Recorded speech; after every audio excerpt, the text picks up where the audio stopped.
স্বাস্থ্য দুরন্তমন। স্বাগত জানাচ্ছি দুরন্ত স্বাস্থ্য দুরন্ত মন অনুষ্ঠানে। আজ আমরা কথা বলবো শিশুর চোখ দিয়ে পানি পড়া রোগ নিয়ে। আমাদের সাথে আছেন শিশু চক্ষুরোগ বিশেষজ্ঞ ডাক্তার আমিনুর রহমান। স্যার, আপনাকে স্বাগত জানাচ্ছি। কেমন আছেন? জি, ভালো আছি। স্যার, আমরা প্রায়ই দেখি যে শিশুর চোখ দিয়ে পানি পড়ছে। এটা আসলে কি কোনো সমস্যা? চোখ দিয়ে পানি পড়া এটা চোখের এক ধরনের সমস্যা, এবং চোখের বিভিন্ন ধরনের সমস্যার কারণেই এই চোখে পানি পড়ার সমস্যাটা হয়। যেমন আমি যদি চিন্তা করি যে এটা বয়স অনুযায়ী, যেমন জন্মের পরপরই যে বাচ্চাদের চোখ দিয়ে পানি পড়ে, এর প্রধান কারণ হচ্ছে জন্মগতভাবে নেত্রনালী তৈরি ঠিকমতো না হওয়া, আমরা যেটাকে বলি জন্মগত নেত্রনালীর সমস্যা, সেক্ষেত্রে পানিটা পড়তে পারে। এছাড়া আরও অনেক কারণে, যেমন জন্মগত চোখের প্রেশারজনিত রোগ থাকলে বাচ্চাদের চোখ দিয়ে পানি পড়তে পারে। বাচ্চাদের যেমন একটু বড় হলে যখন কনজাংটিভাইটিস হয়, চোখে ইনফেকশন হয় বাচ্চাদের, তখন চোখে পানি পড়ে। এছাড়া চোখে আঘাত লাগলে, যে কোনো ধরনের কর্নিয়াল অ্যাব্রেশন বা চোখে যে কোনো ধরনের আঘাত লাগলেই, চোখে যে কোনো ইনফ্লামেশন হলেই আমাদের চোখ দিয়ে পানি পড়বে। এখন যেটা খুবই কমন চোখ দিয়ে পানি পড়ার একটা কারণ, যে বাচ্চারা বিশেষ করে ডিভাইসের প্রতি এফেক্টেড হওয়ার ফলে অনেক ধরনের সমস্যা হয়, যার কারণেও চোখ দিয়ে পানি পড়ে। স্যার, চোখ দিয়ে পানি পড়া এটা কি একটা জটিল রোগ নাকি সাধারণ সমস্যা? চোখ দিয়ে পানি পড়া এটা চোখের যে কোনো একটা ভিতরে যে ইন্টারনাল ডিজিজ আছে, ইন্টারনাল যে কোনো অসুখের একটা লক্ষণ হিসেবে প্রকাশ পায় মাত্র।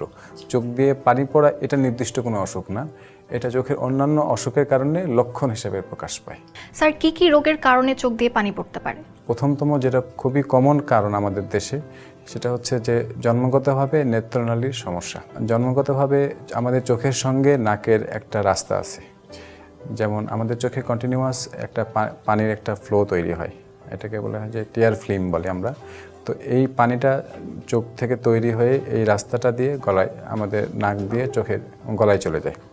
তো কোনো কারণে এই রাস্তাতে যে কোনো সমস্যা তৈরি হলে তখন পানিটা ঠিকমতো গলায় যেতে পারে না, তখন চোখ দিয়ে পানি পড়ে। এই জন্মগতভাবেই এই যে রাস্তাটা বন্ধ থাকলে তখন চোখ দিয়ে একটা পানি পড়তে পারে বাচ্চাদের।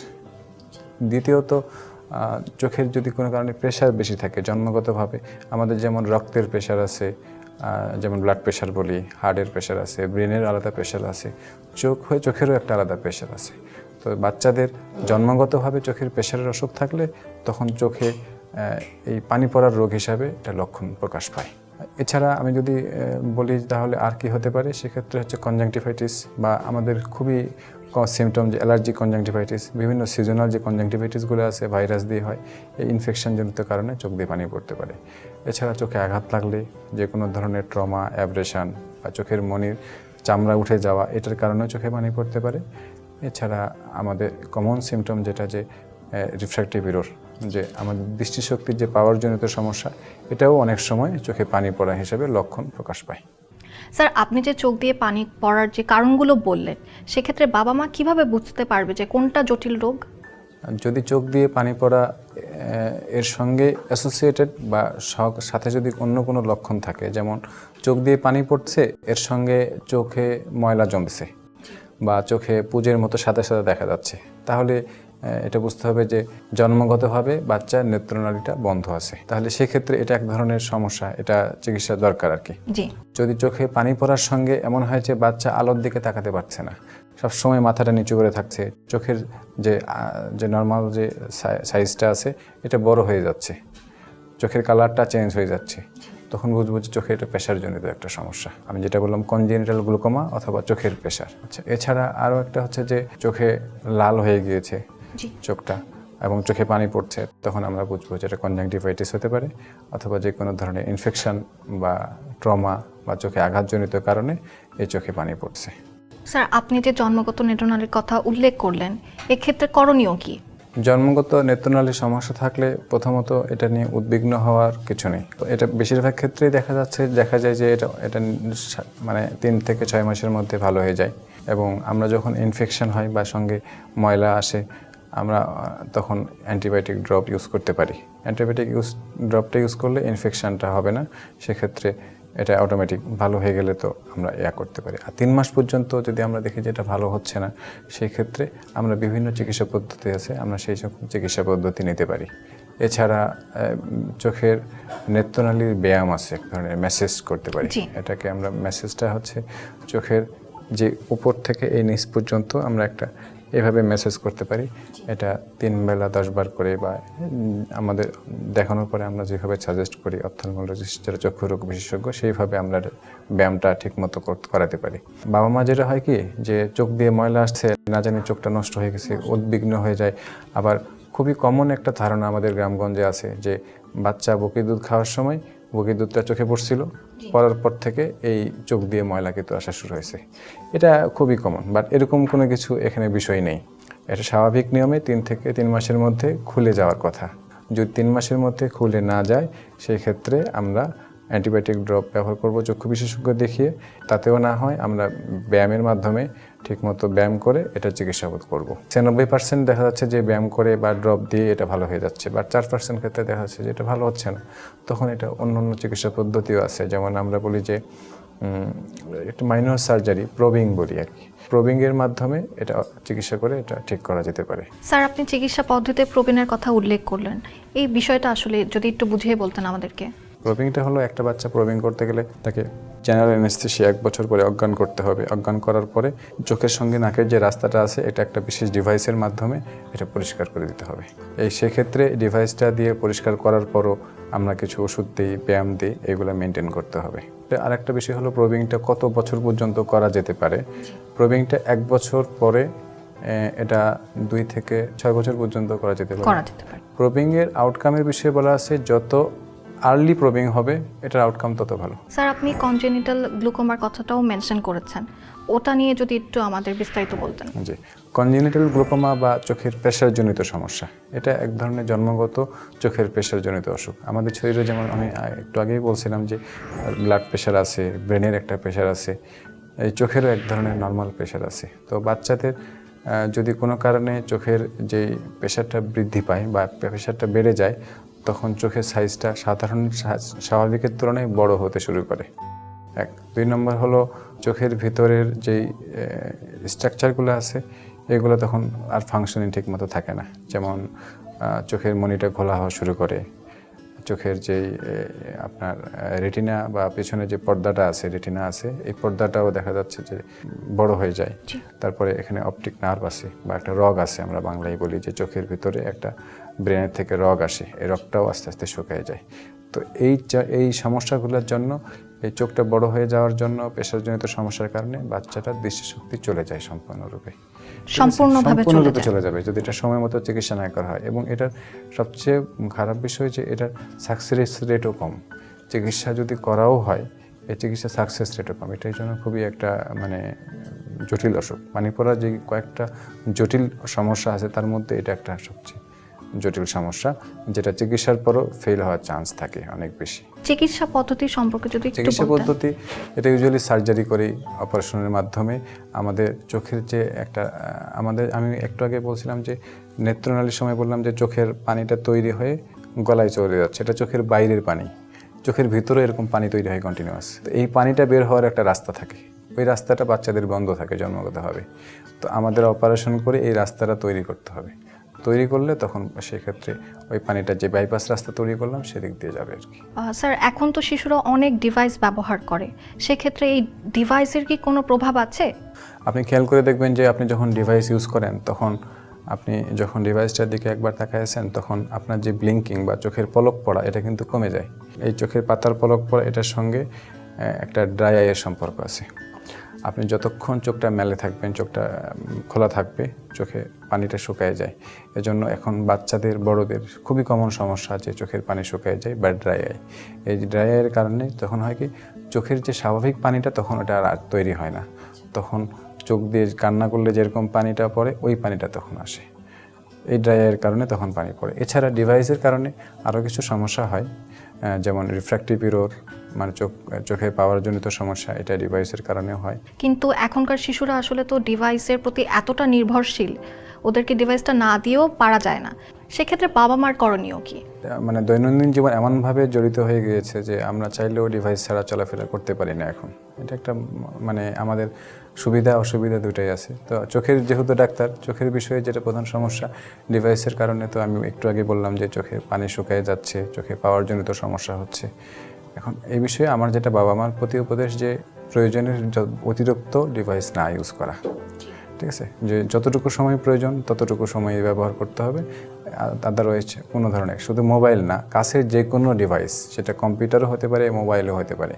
আমরা বলি যে ডিস্টেন্সে সে মাঝে মাঝে টিভি দেখতে পারবে, বাট সেটাও লিমিটেড। ডিভাইস যত কম ইউজ করা যায়, আর প্রয়োজন ছাড়া ডিভাইস ইউজ করবে না, এতটুকুই উপদেশ। স্যার, আপনি চোখ দিয়ে পানি পড়ার একটা কারণ হিসেবে কনজাংটিভাইটিস বা চোখ ওঠার কথাটা বলেছেন। এই বিষয়ে একটু বিস্তারিত যদি বলতেন, আসলে কখন আমরা বলছি যে কনজাংটিভাইটিস হয়েছে? আচ্ছা, কনজাংটিভাইটিস বা চোখ ওঠা এটা আমাদের দেশের জন্য খুবই কমন এবং এটা সিজনাল। একটা নির্দিষ্ট সিজনে দেখা যায় যে মানে পাড়ায় এলাকায় অনেকেরই হয়। তো চোখ ওঠার কারণে আমরা এমনিতেও দেখি যে চোখ উঠলে চোখটা লাল বা পিঙ্ক কালার হয়ে যায় এবং চোখটা একটু রেডিশ বা সোয়েলিং হয়ে যায়, চোখ দিয়ে পানি পড়ে, চোখ দিয়ে ঘুম থেকে উঠলে ময়লা আসে এবং চোখে ইরিটেশন হয়, চোখে আলোতে গেলে চোখ মেলাতে বা চোখ খুলতে সমস্যা হয়। এসব সমস্যা যখন হয় তখন আমরা বুঝবো যে মানে যার হয়েছে তার চোখের কনজাংটিভাইটিস হয়েছে আর কি। স্যার, কি কি ধরনের কনজাংটিভাইটিস হতে পারে? কনজাংটিভাইটিস সাধারণত আমাদের দেশে যেটা কমনলি হয় ভাইরাস দিয়ে হয় এবং ব্যাকটেরিয়া দিয়েও হয়। এছাড়া সিজনাল যে কনজাংটিভাইটিসগুলো, এগুলো অ্যালার্জিক জনিত কারণেও হয় আর কি। আমরা কিভাবে পার্থক্য করব যে এটা ভাইরাস জনিত কারণে না এটা ব্যাকটেরিয়া জনিত কারণে? ভাইরাস এবং ব্যাকটেরিয়া জনিত কারণে পার্থক্যটা হচ্ছে যে ভাইরাস জনিত কারণে যেটা হয় সেটা একটু পিঙ্ক কালার হয়, এছাড়া সেটাতে ডিসচার্জ একটু হোয়াইটিশ কম হয় আর কি। মানে সাধারণ মানুষ যদি দেখে যে ময়লা কম আসছে বাট চোখটা একটু লালচে বা পিঙ্ক কালারের হচ্ছে, তার মানে এটা ভাইরাস দিয়ে। আর যখন দেখবো যে একটু ময়লা অনেক বেশি আসছে, তখন এটা বুঝবো যে ব্যাকটেরিয়া। স্যার, অনেকেই বলে চোখ ওঠা একটি ছোঁয়াচে রোগ। এই বিষয়ে যদি একটু বলতেন, কি এটা কি একজন থেকে আরেকজনে শুধুমাত্র পাশাপাশি বসার কারণেই ছড়িয়ে যায়, নাকি চোখের দিকে তাকালে ছড়ায়, বা এটা আসলে কিভাবে ছড়ায়? প্রথমত হচ্ছে চোখ ওঠাটা একটা ছোঁয়াচে রোগ। এটা একজন মানুষ এবং আরেকজন মানুষের মধ্যে এটা ছড়ায়। এবং ছড়ানোর পদ্ধতিটা আসলে একটু আলাদা। আলাদা কেমন, যে এটা চোখের ডিসচার্জটা, যে ময়লাটা, যে পানিটা বের হয়, এই পানিটা যদি যে জায়গাতে লেগে থাকবে, ওই জায়গা থেকে আমি কোনোভাবে যদি ওই পানিটা আমার চোখে আসে, তাহলে এটা ছড়াবে। তার মানে যার চোখ উঠেছে সে যদি সেই যে তোয়ালে বা যে বালিশ অথবা যে বিছানা সেই ব্যবহার করছে, সেই বিছানা যদি আরেকজন ব্যবহার করে, সেক্ষেত্রে সেই বিছানার মাধ্যমে তার চোখে কোনোভাবে এটা যদি আসে, তাহলে তার চোখ উঠে যাবে। আমার চোখ উঠছে, আমি এখান থেকে হাত দিয়ে আমি যেই দরজার যে লক থাকে হাত দিলাম, পরবর্তীতে আরেকজন এসে দরজার লকটা খুললো, সে ওইখানে হাত দিল, সে ওইখানে হাত দিয়ে যদি চোখে হাত দেয়, তাহলেও তার কিন্তু চোখ উঠে যাবে। তার মানে এটা ছোঁয়াচেটার লক্ষণ হচ্ছে যে যার চোখ উঠেছে তার চোখের জীবাণুটা যে কোনোভাবে সেখান থেকে কোনো একটা মাধ্যমে চোখে আসতে হবে, সেটা বাতাস না, বাতাসের মাধ্যমে ছড়ায় না। ঠিক আছে? কারণ আমরা প্রায়ই দেখি যে যখন কারো চোখ ওঠে সে কিন্তু চশমা পরে থাকে, বা সে কিন্তু ওই টাইমটাতে স্কুলে যায় না বা কোথাও অফিস আদালতে সেখানেও যায় না। আমরা এই জন্য এটা যেহেতু ছোঁয়াচে যে কোনো রোগে আমরা আইসোলেশন থাকতে বলি, যে সে একটু ছুটিতে থাকবে অথবা আলাদা থাকবে, সে অফিসে বা স্কুলে যাওয়ার বিষয়গুলো একটু অ্যাভয়েড করবে। স্যার, তাহলে আমরা বুঝতে পারলাম যে কোনো আক্রান্ত শিশুর চোখের দিকে তাকালেই আমার যে কনজাংটিভাইটিস হবে, ব্যাপারটা আসলে সেটা না। আমরা আরও দেখি যে চোখ উঠলে আমরা কালো চশমা পরে থাকি, এটা আসলে কেন? চোখ উঠলে আমরা দুইটা প্রিকশনস দিই। একটা হলো কালো চশমা পরতে বলি, আর বলি যে চোখে পানি লাগাবেন না। দুইটা কথা বলি। কালো চশমা পরতে বলি প্রথম কারণ হলো দুইটা, যে চোখে যেহেতু তার একটা ইনফেকশন আছে, ইনফেকশনে যাতে ছড়াই কম। ঠিক আছে? তাছাড়া চোখটা যদি খালি থাকে, একটু পর হাত দিবে, হাত থেকে সে ওই ছড়িয়ে যাবে। 2 নম্বর হলো ইনফেকশন হলে তার ফটোসেন্সিটিভিটি হয়, মানে আলোতে গেলে তার একটু ইরিটেশন হয়, অস্বস্তি লাগে। তো কালো চশমাটা দিলে সে যখন আলোতে যাবে, আলোটা সে কম পাবে, তার এই অস্বস্তিটা কম হবে। আর এছাড়া আরও একটা কথা বলি যে আপনি চোখে পানি লাগাবেন না, বাট আমাদের খুবই কমন ধারণা যে চোখ উঠলে চোখে বেশি বেশি করে পানি দিতে হবে। বাট চোখে উঠলে আমরা বলি চোখে পানি লাগানো যাবে না, কারণ পানিতে তো জীবাণু থাকে। যখন চোখ ওঠে, চোখের ইমিউনিটি তো এমনিই কম, তো পানিতে যে জীবাণু আছে, চোখ যদি ভাইরাস দিয়েও ওঠে, তো জীবাণু দিয়ে ওইটা সেকেন্ডারি ইনফেকশন হয়ে তখন সেটা ব্যাকটেরিয়া দিয়েও ইনফেকশন হয়ে যায়। এই জন্য চোখ উঠলে চোখে পানি লাগানো নিষেধ। যেই কাজটা করতে পারে, ময়লা বা ডিসচার্জ আসলে চোখটা হালকা গরম পানিতে চোখ বন্ধ করে কাপড় বা তুলা দিয়ে চোখটা মুছে পরিষ্কার করতে পারে। আর চোখে পানির ঝাপটা বা এই পানি দিয়ে চোখটা ঠান্ডা রাখা যে চিন্তা ভাবনা, এটা আসলে কোনো চিকিৎসার পদ্ধতির মধ্যে পড়ে না আর কি। স্যার, আপনি তো চোখে পানি না দেওয়ার পরামর্শ দিলেন, কিন্তু যার চোখ ওঠে তার কিন্তু সকালে ঘুম থেকে উঠলে চোখের 2 পাতা লেগে থাকে, সেক্ষেত্রে আসলে কি করবে? কনজাংটিভাইটিস বা চোখ ওঠার রোগ হলে ঘুম থেকে উঠলে 2টা চোখের পাতা বন্ধ হয়ে থাকে। এটা খুবই কমন সমস্যা। এক্ষেত্রে আমাদের যেটা উপদেশ, চক্ষু বিশেষজ্ঞ ডাক্তার যারা উপদেশ দিয়ে থাকি যে গরম পানিতে কাপড় বা তুলা ভেজে চোখটা বন্ধ করে পরিষ্কার করবে, আর চোখের পানি ঝাপটা দিয়ে চোখ পরিষ্কার করবে, এরকম আসলে উপদেশ দেই না আমরা। জি, সেক্ষেত্রে উপকারের থেকে অপকারই বেশি। অপকারী বেশি হয়, সেকেন্ডারি ইনফেকশন হয়, চোখে ইনফেকশনটা আরও বেশি হওয়ার সম্ভাবনা থাকে আর কি। স্যার, এই চোখ ওঠার রোগ যাতে না হয় সেক্ষেত্রে আমরা আগে থেকে কি কি পদক্ষেপ নিতে পারি? চোখ ওঠা রোগ যাতে না হয় সেক্ষেত্রে পদক্ষেপ বলতে আমরা একটা অভ্যাস ত্যাগ করতে হবে। সবসময় চোখে হাত দেওয়ার অভ্যাসটা রাখা যাবে না। আমরা যেমন যদি সবসময় চোখে হাত দেওয়ার অভ্যাস থাকে, দেখা যাচ্ছে যে আমরা তো জানি না কোথায় জীবাণু আছে না আছে, হুট করে চোখে হাত দিলে সেখান থেকে হতে পারে। এছাড়া অ্যাজ ইউজুয়াল যেটা চিন্তা করতে পারি যে যেখানে চোখ উঠছে, যার আশেপাশে মানুষের চোখ উঠলে তার যেসব তোয়ালে বা বালিশ কাপড় চোপড় আছে এইগুলো আমরা স্পর্শ করব না। তার ওয়াশরুম থেকে শুরু করে কাপড় চোপড় থাকার রুম, এগুলো কম্পারেটিভলি আলাদা করে দেওয়াই ভালো। কারণ প্রত্যেকটা এগুলো তো মানে ব্যবহার্য জিনিসপত্র দিয়ে যেহেতু ছড়াই, আমরা এই জিনিসগুলো ওই সময়টা যেই সময়টা ইনফেকশন পিরিয়ড সেই সময়টা অ্যাভয়েড করে চলবো। এবং সে যেই কাপড় চোপড় বা তোয়ালে ইউজ করবে এগুলো গরম পানি দিয়ে পরিষ্কার করতে হবে। আদারওয়াইজ তো ভাইরাসটা জীবাণুমুক্ত হবে না আর কি, অথবা এগুলো ব্যবহার করা থেকে বিরত থাকতে হবে। স্যার, এই যে চোখ দিয়ে পানি পড়া, এই সম্পর্কে বাবা মার উদ্দেশ্যে যদি সংক্ষেপে কিছু বলতে চান। চোখ দিয়ে পানি পড়া এটা বিভিন্ন চোখের সমস্যার কারণে আমাদের কাছে লক্ষণ হিসেবে প্রকাশ পায়। সুতরাং এই বিষয়ে আসলে আমাদের অসচেতনতা বা এটা গুরুত্ব না দেওয়ার কোনো কারণ নাই। জি, যখন চোখ দিয়ে পানি পড়বে বুঝতে হবে চোখে অন্য কোনো চোখের ভিতর কোনো সমস্যার কারণে পানি পড়ছে।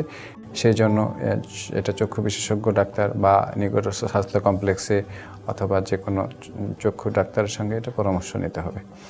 এই বিষয়ে যেটা কথা যে আমি তো বেসিক যে মূল বিষয়গুলো আলোচনা করেছি, যে জন্মের সময়ে যদি চোখে পানি পড়ে তাহলে বুঝবো নেত্রনালীর সমস্যা থাকতে পারে।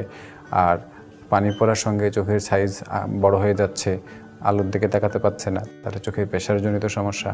এছাড়া চোখে ইনফেকশন হলে বা চোখে আঘাতজনিত সমস্যা হলে চোখটা লাল হয়ে যাবে। প্রত্যেকটা চোখের পানি পড়ার কারণেই কিন্তু খুবই গুরুত্বপূর্ণ।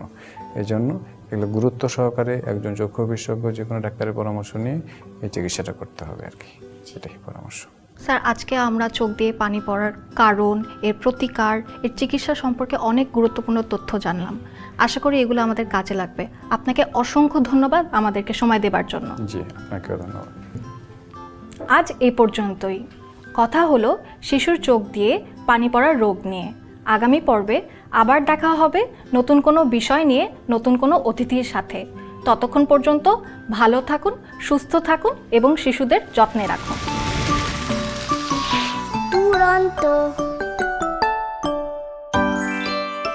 ফেসবুকে ফলো করো এবং ইউটিউবে সাবস্ক্রাইব করো দুরন্ত টিভি।